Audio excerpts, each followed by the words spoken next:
dinamakan Dzulkifli itu karena muqiman di Syam.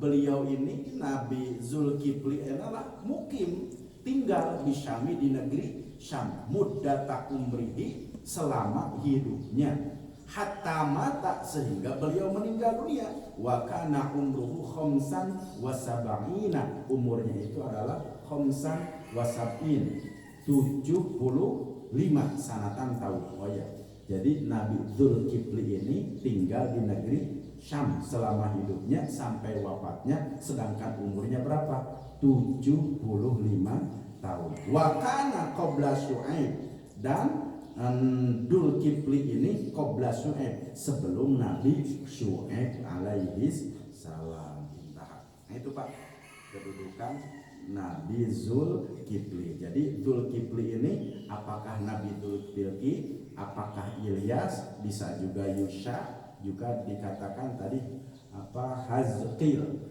Umurnya berapa? 75 tahun. Nah itu Nabi dan Rasul. Kita sekarang masuk kepada ulul azmi.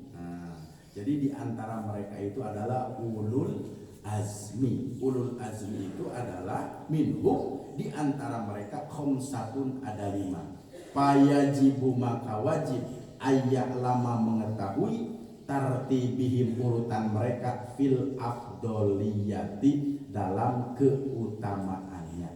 Jadi ulul azmi ini ada berapa Pak? 5. Kita sudah tahu Pak, kalau disingkat apa Pak? Mimin, gitu Pak ya? Apa? Mimin, saya kokom Pak ya.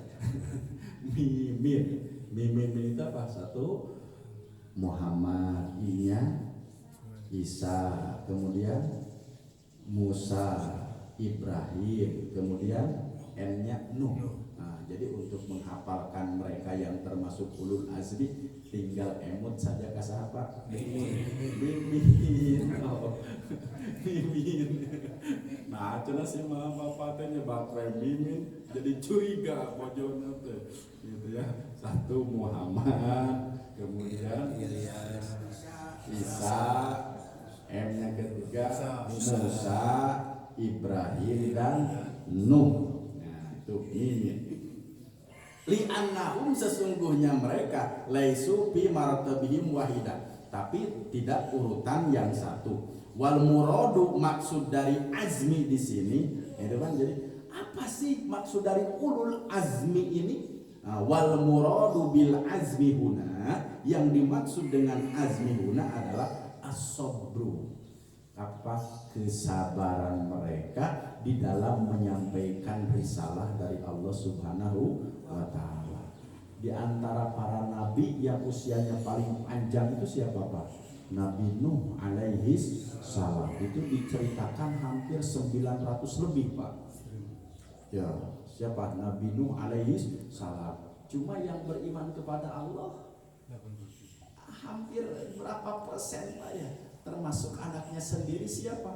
Kan'an tidak beriman kepada Allah. Jadi ulah kaget, anak Ustaz hese dididik ayat dituna sahabat Nuh, Kan'an. Kahiji. Kedua, Nabi Nuh, kan istrinya masuk neraka apa ya? Tidak beriman kepada Allah. Jadi ulah kaget, upama ayat istri ajangan bedeng gong ayat dituna sahabat Nabi Nuh dan Nabi Lut. Jadi 2 istri Nabi kanata, kata Allah, dua-duanya mereka menjadi ahli neraka, yaitu istrinya Nabi Lut dan istrinya Nabi Nuh alaihissalam. Gitu Pak. Maka keluarga kita ini mau tipe keluarga apa Pak? Kalau tipe keluarga Nabi Lut, keluarga Nabi Nuh dan keluarga Nabi Lut, suami soleh, istrinya durhaka. Kemudian yang kedua, tipenya ada tipe Fir'aun, istrinya soleh, tapi Fir'aunnya wajahan durhaka. Kira-kira kita ini tipenya tipe yang mana Pak ya? Ada tipe yang ketiga Pak. Tipe yang ketiga, tipe Nabi Ibrahim alaihis salam. Nabinya, suaminya soleh, istrinya pun juga soleh. Gitu. Ingin Pak tipe Nabi Ibrahim? Ingin. Tapi Nabi Ibrahim istrinya berapa? 2. Mah nggak apa-apa. Gitu ya. Jadi mau tipe Nabi Lut, mau tipe Nabi Fir'aun, mau tipe Nabi Muhammad sallallahu alaihi wasallam. Maka di dalam nikah itu suka ditasorukan kepada 3 nabi Pak ya. Allahumma alif bainahuma ya Allah kama alaqta nabiyuna Adam wa babu Hawa. Rumah tangga itu seperti Nabi Adam dan Hawa.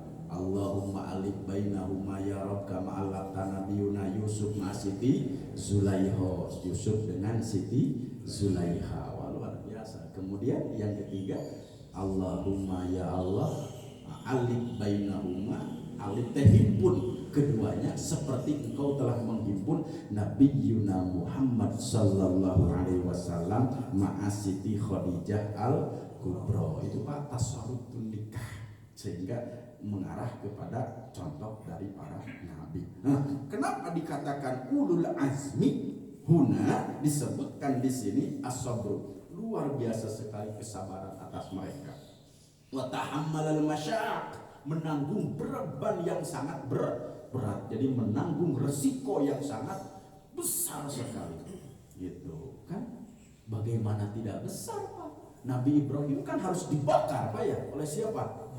Oleh Raja Namrud. Tapi kan tekerel-kerel, pas dialungkan apinya habis.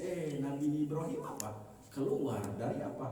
Dari api. Kata Allah, ya naru kuni bardan wasalaman ala Ibrahim. Wah, luar biasa. Karena apa? Tahammulul masyaq. Gitu. Nabi Zakaria itu menurut satu riwayat katanya apa? Digergaji. Allahu Akbar, penindasan. Jadi lamun ustad menang teror atuh can sakumaha pisah apa? Nabi Ibrahim. Nabi Ibrahim, Nabi Nuh. Jadi kita kalau seorang dai harus apa Pak? Kuat. Harus tangguh, harus kuat. Karena bagaimanapun juga para rasul, para utusan ini diberi apa? Kekuatan oleh Allah Subhanahu wa taala. Jadi rasul mah ulah teu epesan, teu ecesan. Normalnya ustaz yang paling baik itu adalah anu henteu beli kan. Nonton apa? Belikan gitu ya. Jadi ajengan mah kedah apa-apa seperti para karena mereka tahammalul masyaq, akan membawa misi risalah. Risalahnya dari siapa Pak? Allah Subhanahu wa taala. Tentu Allah menyiapkan apa Pak? Bekal. Ya, kita pun juga orang biasa pasti akan diberi bekal. Cuma bekal yang berbeda. Kalau bekal untuk para nabi namanya apa Pak? Mukjizat. Bekal untuk para wali namanya karomah. Bekal untuk manusia biasa untuk menyampaikan dakwah risalah, menghantam musuh-musuhnya adalah maunah. Nah, jadi derajat yang berbeda. 1 mukjizat, 2 karomah, 3 maunah. Mukjizat khusus untuk para nabi, karomat khusus untuk para wali, maunat khusus untuk manusia biasa yang tidak sederajat wali dan nabi, tapi dia punya maunah, pertolongan dari Allah Subhanahu wa taala. Jadi jangan salah kaprah Pak untuk manusia biasa. Alhamdulillah abi makin mukjizat di Gusti Allah.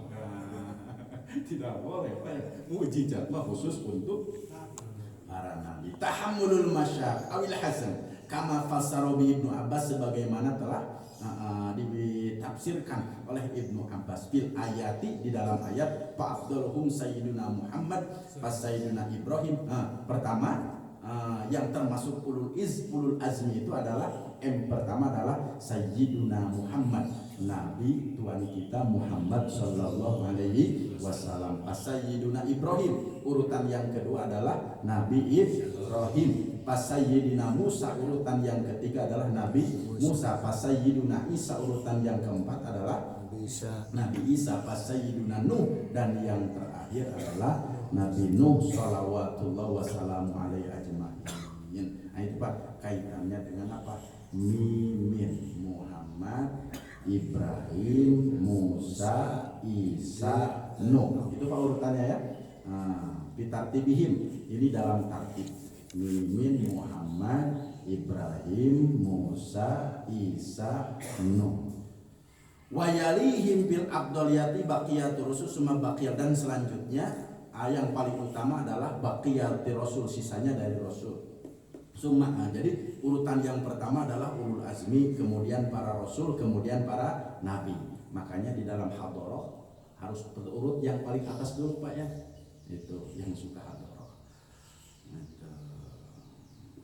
Bitartibihim wa hum mutafawituna fi ma bainahum indallahi, lakin jam tanut ta'yin, tapi tidak boleh menentukan ta'yin jumlah alaina terhadap kami, ala tafawutin terhadap perbedaan mereka. Oh ya Pak, maksudnya di sini satu sama lain itu punya keunggulan. Kita tidak boleh membeda-bedakan antara keunggulan mereka gitu. Karena Allah pun juga tidak membeda-bedakan. Li'annahum, sesungguhnya mereka lam yandar, tidak disebutkan fihi ta'limu ta'lim, mengajarkan. Summa, kemudian ru'asaul malaikah, ada pemimpinnya malaikat. Siapa? Ka Jibril, seperti malaikat Jibril. Oh ya, jadi ru'asaul anbiya itu disebutnya ulul azmi Pak ya. Kalau ru'asaul malaikat gitu, itu yang paling atas siapa Pak? Malaikat Jibril wa nahu dan sebagainya. Summa, kemudian al auliya'u, para wali khususon, disebutkan khususnya di sini adalah termasuk aulia Allah Pak ya, Abu Bakar, seperti Abu Bakar. Abu Bakar itu waliullah. Nah, cuma di dalam pembukaan dulu termasuk apa Pak? Sahabat. Jadi sahabat itu adalah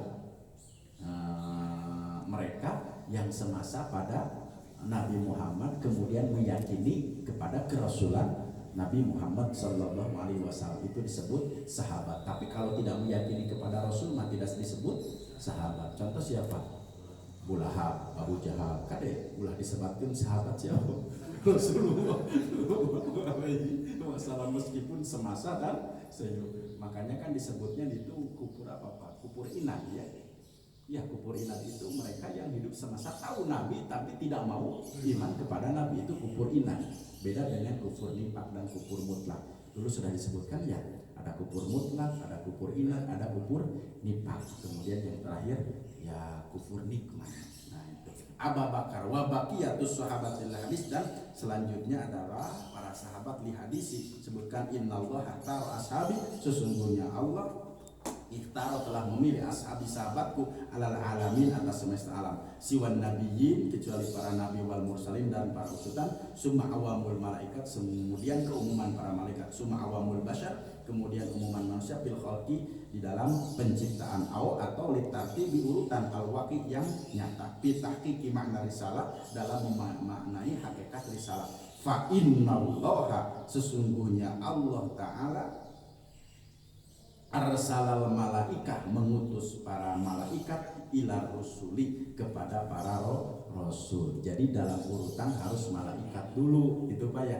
Karena malaikat ini di atas para rasul, karena para rasul, para malaikat ini diutus untuk para rasul.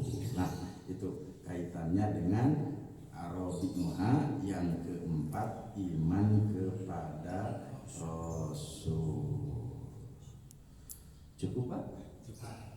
Cekap. Satu-satu saja Pak ya. Ya biar lama tamat Pak.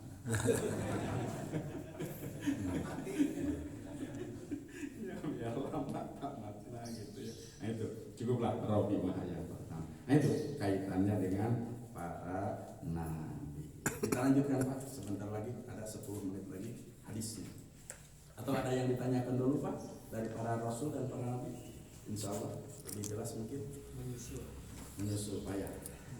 Tanya Pak. Ya. Yang khusus Heskel gitu ya. Heskel ini kan kalau kita lihat di Yahudi juga, Ya. kemudian di Nasrani juga. Betul. Artinya orangnya ini sama, rasulnya ini sama, antara Heskel dengan apa yang disebutkan di Ya. dan di Yahudi dan di Nasrani. Ya.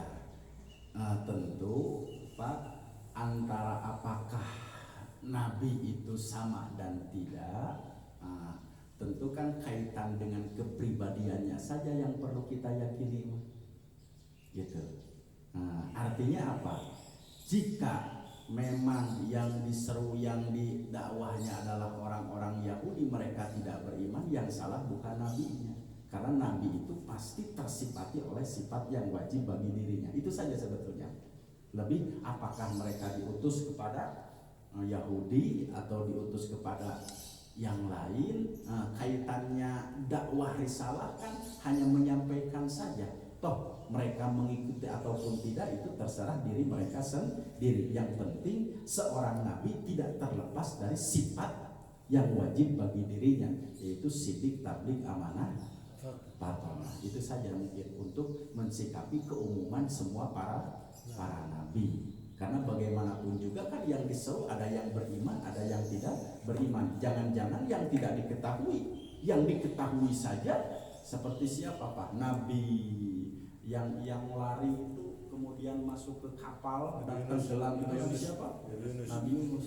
Kan menurut satu riwayat mah kesal Pak ya dengan siapa?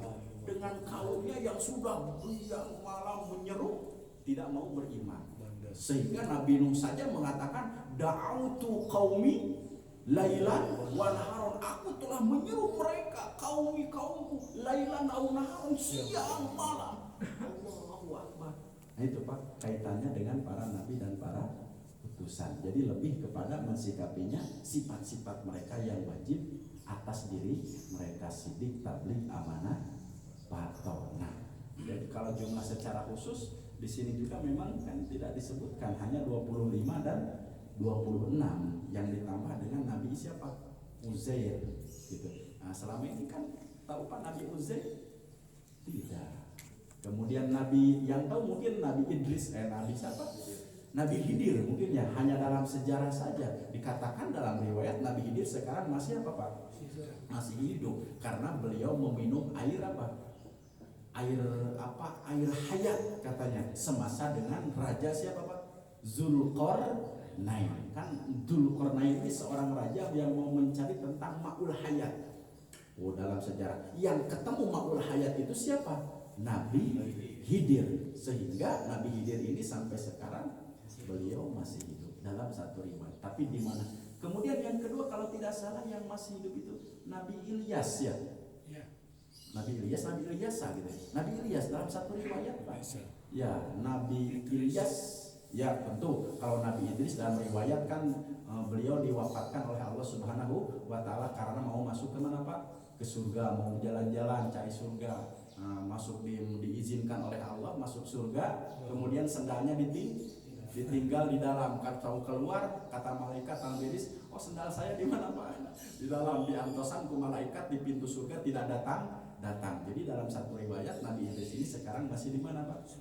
Masih di surga. Jadi yang masih hidup sekarang diantaranya adalah Nabi Khidir dan Nabi Ilyas dalam satu riwayat. Ya mereka semua tetap dalam ketaatan kepada Allah Subhanahu wa taala. Itu Pak kaitannya dengan kedudukan seorang nabi yang tentunya semuanya yang jumlahnya yang tahu hanya Allah Subhanahu wa taala. Nabi Isa masih hidup? Itulah makanya dulu kan sudah dikatakan semua nabi itu telah melaksanakan ibadah haji dulu ya. Sudah dikatakan semua nabi itu sudah melaksanakan ibadah haji termasuk Nabi Isa alaihis salam. Dalam riwayat para ulama, apakah Nabi Isa ini masuknya sebelum diangkat atau nanti setelah diturunkan? Ini masih silang pendapat. Makanya Nabi Isa itu kan jelas oleh Allah Subhanahu wa taala diangkat ke mana Pak? Ke langit. Gitu. Rafa'ahullah, Allah mengangkatnya kemana? Ke langit. Kemudian disepertikan siapa? Yudas ini seperti Nabi Isa alaihis salam. Tentunya ya kalau bagi Allah kun fayakun, yang kadang-kadang di luar nalar, yang akal kita tidak akan mampu seperti itu. Jadi Pak begini, kadang-kadang akal kita ini dituntut oleh Allah bukan hanya menggunakan akal dan pikiran, tapi dituntut oleh Allah hanya semata-mata menggunakan iman kepada Allah. Contoh, tidak setiap seharusnya nih cek akal seorang perempuan kalau mau melahirkan anak itu tersentuh oleh seorang laki-laki. Tapi kenapa Siti Maryam tidak tersentuh oleh seorang laki-laki dia mau melahirkan? Inilah kun fayakun. Di luar akal, di luar nalar. Kemudian Nabi Ibrahim alaihissalam dalam akal setiap yang terbakar itu pasti hangus. Tapi kenapa Nabi Ibrahim setelah terbakar tidak hangus? Nah, inilah kun fayakun, menandakan atas kemahakuasaan Allah Subhanahu wa Ta'ala. Jadi kaitannya dengan Nabi Isa, dalam satu riwayat diterangkan nanti akan turun menjelma sebagai Imam Mahdi yang melanjutkan syariat Nabi Muhammad Sallallahu Alaihi Wasallam. Cuma hanya sebatas itu Pak informasinya. Di langit atau di surga? Dalam bukan di langit. Waktu Isra Mi'raj Pak, Nabi Muhammad Sallallahu Alaihi Wasallam kan bertemu langit 1, langit 2, langit 3 sampai langit ke-7. Nabi Muhammad ini kan bertemu dengan para nabi. Kalau tidak salah, langit ke-5 itu bertemu dengan Nabi Musa, langit ke-7 bertemu dengan Nabi Ibrahim. Kalau tidak salah, Nabi Isa dan Nabi Idris itu pada langit keberapa? Kedua. Ya, pada langit keberapa? Kedua. Ada dalam silsilah apa Pak? Isra dan Mi'raj Nabi Muhammad Sallallahu Alaihi Wasallam. Jadi dibimbing oleh malaikat. Jadi pertama itu kalau tidak salah, langit pertama Nabi Adam, kemudian langit kedua Nabi Isa, kemudian langit Nabi Harun bertemu dengan Nabi Harun, kemudian langit Nabi Idris juga bertemu, kemudian bertemu dengan Nabi Musa, kemudian terakhir bertemu pada langit ketujuh dengan Nabi Ibrahim alaihi salam, dan naik kepada satu tahapan disebutnya Baitul Makmur. Dari Baitul Makmur naik juga satu tahapan disebutnya Sidratul Muntaha. Nah, di Baitul Makmur ini kan malaikat Jibril menunggu Pak. Jadi malaikat Israil ini tidak sampai ke Sidratul Muntaha, hanya menunggu di Baitul Makmur saja. Baitul Makmur ini setiap hari masuk ke Baitul Makmur 70.000 malaikat yang tidak pernah keluar lagi, menandakan bahwasannya kemarin sudah belajar jumlah malaikat itu tidak terbatas. Nah, jadi mereka para nabi berada di langit, termasuk Nabi Idris pun juga berada di langit. Ya tentu kan kalau di langit disebutnya surga kan mereka ada dalam kenikmatan. Kita maknai saja surganya adalah kenikmatan. Nah, itu Pak mungkin. Insya Allah semoga tidak puas Pak. Jadi ini gitu ya. Bahan diskusi kan gitu ya. Memang kalau kita lihat dari ketiga ini kan memang ada keterkaitan gitu ya. Antara Yahudi, Nasrani dan Islam. Sehingga memang ada penyebutan yang di ketiganya ada. Nah ini kemudian muncul lagi di ini. Nah, apakah surga itu ada saat ini? Yang ada di surga itu siapa? Nasrani kan meyakini bahwa Tuhan Bapa itu ada di surga, dan Yahudi juga meyakini bahwa Tuhan mereka itu ada di surga. Tapi kita kan tidak menyampaikan seperti itu. Nah, sekarang surga itu ada isinya atau enggak? Nah, ini karena keterkaitan keyakinan mereka masing-masing. Nah, nanti mungkin insya Allah saya sudah bahas, sudah berdiskusi. Nanti insya Allah jawabannya ada pada wabil yaumil akhir Pak. Ya. Sabar. Tentang nanti surga dan tentang mahsyar. Nanti kita bahasanya ada di yaumil akhir. Insya Allah. Itu. Saya nggak sabar kenapa dibagus. Sudah nggak sabar Apa sih?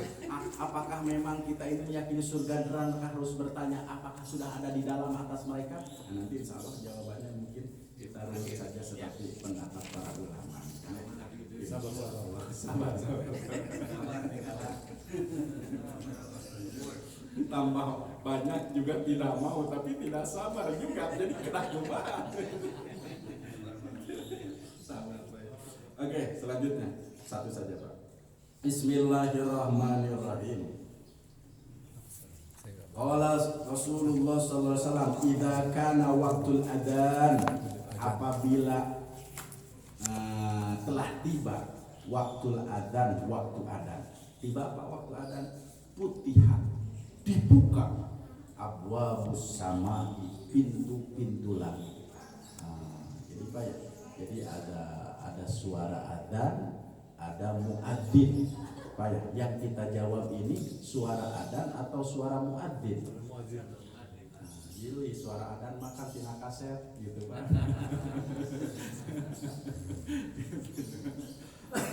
Kan kalau tina kaset macam gua oke bisa jadi gitu. Suara pemaskun tuh.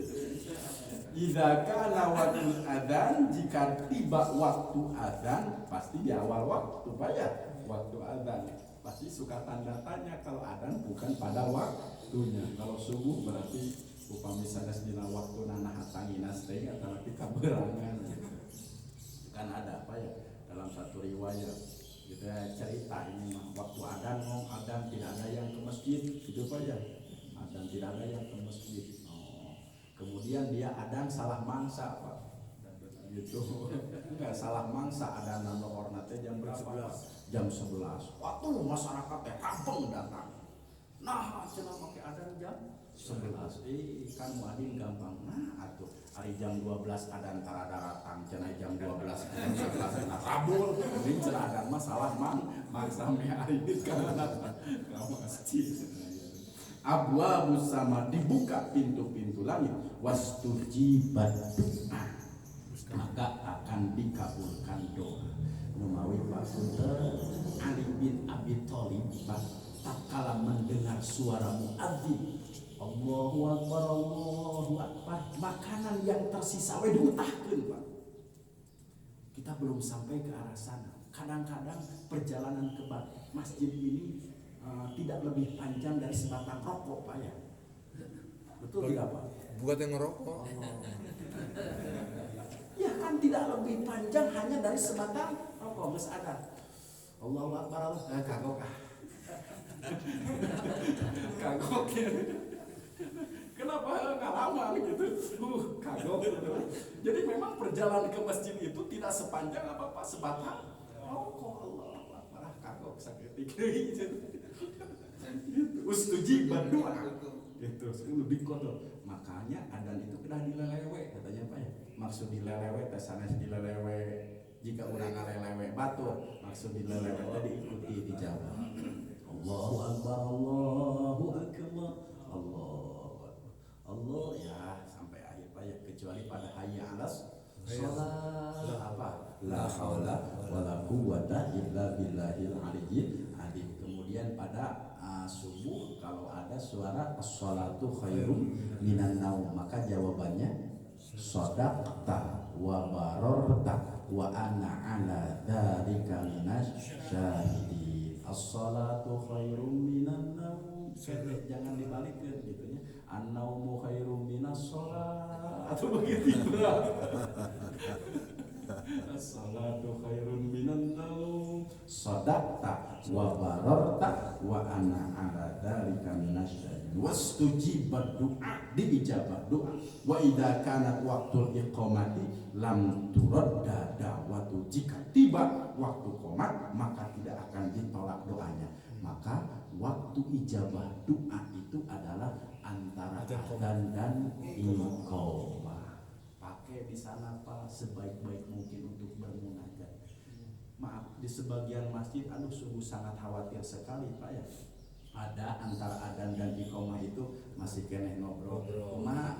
Panen geus beres encan bari ngaragoan imam. Nah, tidak seyogyanya seperti begitu Pak. Hindari di masjid urusan dunia. Karena kan dalam satu riwayat hadis nanti di sini akan dikatakan barang siapa yang berbincang-bincang tentang keuntungan dunia di masjid habito amaluhu maka punahlah semua amal-amalnya. Gitu Pak. Jadi memang urusan dunia ini ya terkecuali mungkin ada tempat khusus untuk berdiskusi dengan urusan dunia. Maka kan jual beli di dalam masjid tidak akan berkah. Nah itu Pak kaitannya dengan idza kana waqtul iqamati lam yuradda tidak pernah tertolak dakwatuhu doanya. Jadi jika waktu adzan tiba dibuka pintu langit dan diijabah doa. Idza kana waqtul iqamati jika datang waktu iqamat lam turadda da'watuhu maka tidak pernah tertolak doanya. Maka antara jeda adzan dan qomat itu perbanyak saja doa atau perbanyak sholawat. makanya kalau di masjid kami tentu karena sudah sepakat semuanya kalau di sini makan di waktu Pak ya, antara adzan dan qomat itu, sehingga masing-masing menghambakan diri kepada Allah sesuai dengan keilmuan. Ada di setiap masjid, sebagian masjid mah antara adzan dan iqamat itu mesti saja sholawat 11 kali dulu, jadi bukan oleh waktu. Nah, dengan sholawat 11 kali, kalau sudah sholawat 11 kali ya sudah qomat, jadi bukan di waktu, yaitu dengan apa? Sholawat, yaitu tergantung sih masjid masing-masing, ada yang di waktu, ada yang dengan ukuran. Ada kalau pesantren-pesantren itu seperti di Gontor dengan ilahilastu lil firdausi ahla. Nah, jadi dari qomat ke mana Pak? Jadi sudah tahu nih santri ini kalau sudah wahabli taubatan waghfir dunubi, wah bertak lari, jangan sampai ketinggalkan Allahu Akbar yang pertama. Jadi satu bait itu harus sudah selesai, jadi tidak di waktu. Jadi membaca syair Abu Nawas, kalau selesai syair Abu Nawas kemudian melaksanakan sholat, yaitu tiba waktu qomat. Nah itu Pak kaitannya dengan banyaklah cara orang melakukan hal yang terbaik, karena kenapa? Antara adzan dan qomat itu adalah ustujibat doa, waktu diijabahnya doa. Alhamdulillah. Satu-satu saja Pak ya. Cek. Ada beberapa masjid yang mungkin waktu-waktu tertentu jeda antara Adzan dan qomat. qomat ini dihilangkan. Tergantung sholat apa. Artinya Tidak semua adzan Ya. Langsung. qomat. Tidak semua sholat. Ya. Ada bang di Ya, tidak semua Istiqomah juga seperti Ya itu. memang beberapa. Tidak semua sholat. Tidak semua waktu memang. Ya, Iya. dari 5 waktu ada dua waktu yang itu ya. Nggak usah dibahas Ustaz itu. Sudah tahu semua itu. Ya. Oh, jadi Beda paham. Ada macam qomat. Ya mungkin Tidak, kalau maaf kalau maghrib mungkin dengan duhur beda kan Pak ya. Ya kan kalau sekarang setengah jam dulu pakai ilahilas tulil firdausi, wah habis dong waktu maghribnya. Ya jadi mungkin wahannya waktu-waktu ya mungkin jeda waktunya lah lama. Itu sebetulnya mah tidak ada aturan baku, karena setelah